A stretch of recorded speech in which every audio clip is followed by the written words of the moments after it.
In this video, I am going to explain anatomy of joint in shoulder girdle. I want to focus on space between scapula and rib cage. Scapula and rib cage. There's a space between scapula and rib cage, and it is considered as joint. This place is called scapulothoracic joint.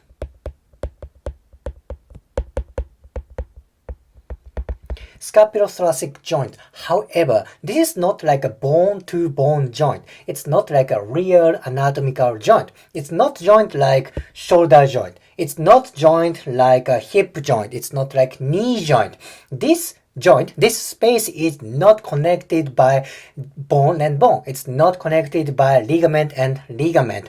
So this is like a functional joint. However, this is very, very important. Because this space is not connected, it's not articulated, scapula can move freely along ribcage. Think about it. If scapula is stabilized by bone or by ligaments, it wouldn't move as freely as we can move scapula like now. Think about it. Because scapula can glide on ribcage freely, we can go for like abduction, going scapula outward, going to adduction, going to inward. We can bring scapula upward, elevation, downward, depression, and what else? Upward rotation and downward rotation. If scapula is stabilized by ligament or bone, it couldn't move as much as we can now. Then there are two muscles located in this space. Okay, one muscle runs like this, runs along like this space. This muscle is serratus anterior.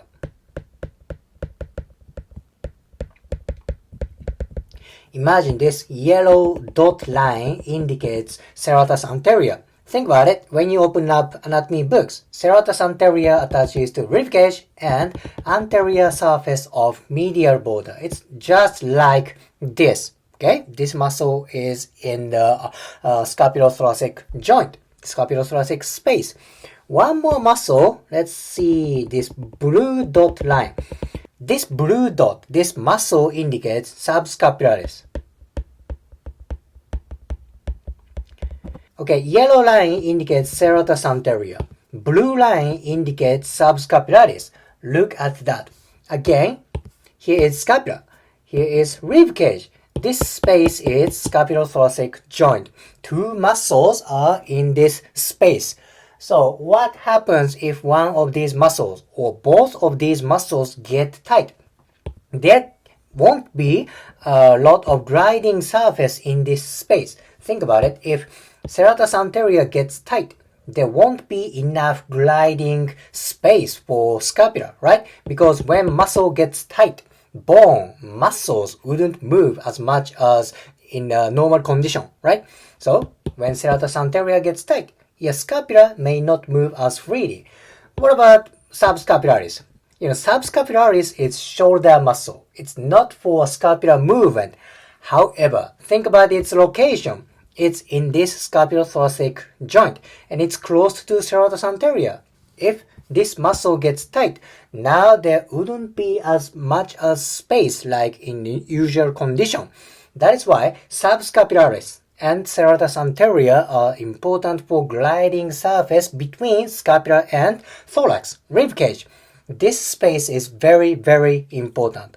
As I said, scapula can move freely because there is a space. It's not like a bone-to-bone joint. It's not like ligamentous structure ligament.